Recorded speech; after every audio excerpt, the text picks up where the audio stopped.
Kara Oosterhuis here with RealAgriculture.com. I'm here today at AgSmart in Olds, Alberta, and I have here with me Dr. Joy Agnew, who is the VP of Research at Olds College. How's it going today? It is going fantastic. Day one of AgSmart. It's always exciting. Absolutely, and I guess I should say now Olds College of Agriculture and Technology. You guys have recently added that to your list, yes. So absolutely great things going on here.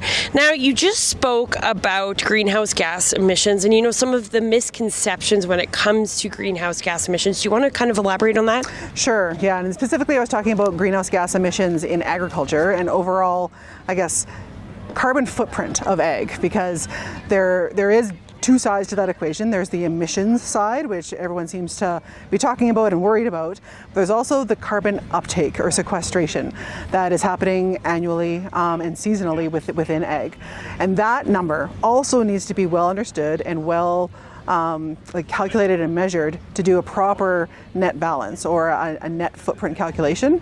And that's a huge gap right now. We have relatively good numbers on knowing what the emissions in ag are, but not so much on the uptake side. And so if we're going to be focused on hitting a target of net zero by whatever year, 2050, we need to know how to measure the full footprint, including sequestration. So talk about the differences between the two and what they mean.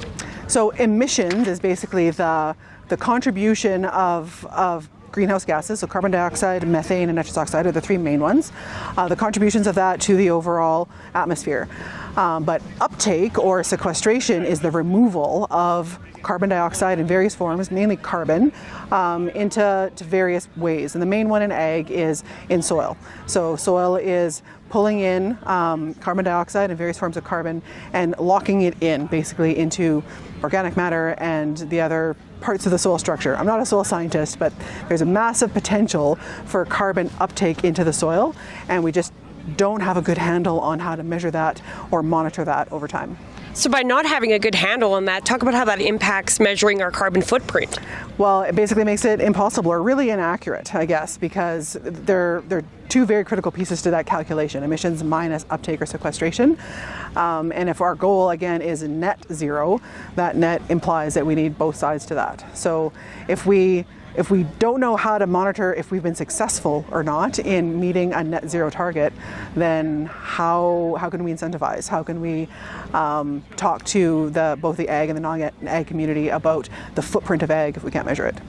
Yeah, absolutely. And talk a bit about what practices are out there for producers to actually make this somewhat possible, maybe. Yeah, too many to count, unfortunately, or actually fortunately, because there's a broad number or a huge number of practices on both sides that'll boost sequestration and reduce emissions. And fortunately, a lot of them aren't going to inhibit productivity or profitability. They actually add to that. So that's a good thing. The challenging thing is that not every practice is going to be applicable or have the same impact on every farm. So there needs to be a lot of information about enhanced efficiency fertilizers, or the impact of variable rate, or the impact of algae feed additives to reduce methane emissions from livestock. There's all of these different practices that we need to quantify what the potential impact can be and then which farms and farming systems and climates they're best suited for. And talk about shifting this mindset between, we're going, okay, these practices are great for the environment, great for the farm, but they actually bring profitability. They do, yeah. The vast majority of them are all about finding efficiencies in a major input like fertilizer, right? So if we can grow as much or more with less fertilizer because we're using it more efficiently, it's a win-win on both sides because it's reduced input cost and a reduced carbon footprint. And that's not always clear, I guess, when you're talking about targets and mandates to reduce emissions. But that is the reality for the vast majority of practices that boost sequestration and reduce emissions. And now the key to this, of course, we can talk about all the practices out there, but we have to adopt them. What have you found in your research drives adoption?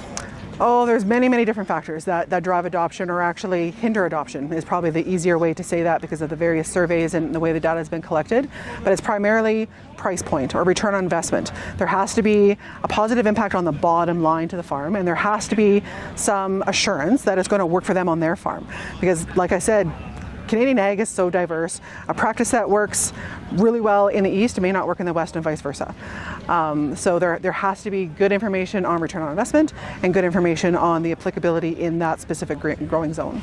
And there are some incentives out there, such as off-calf, those sorts of things. Do you think incentives are enough to increase adoption? Maybe, maybe not. So based on looking at historical information, like adoption of a well-established best practice here in Western Canada, conservation tillage, there was, all kinds of different programs and different ways to gather or get information into the hands of producers, and then also an incentive program that was launched in Alberta but not Saskatchewan, and the adoption rates between Alberta and Saskatchewan didn't differ. So was that because the incentive didn't make an impact, or was there other factors at play? Don't know for sure, but we do know that adoption rate timeline, that 30 years that it took to get from 0% adoption to 80% adoption of conservation tillage, we need to do something to shrink that if we're going to meet our emission reduction targets and enhance productivity targets. And what that is, it's probably not incentives alone, but we've got to be addressing all of the barriers to adoption that are there, not just price.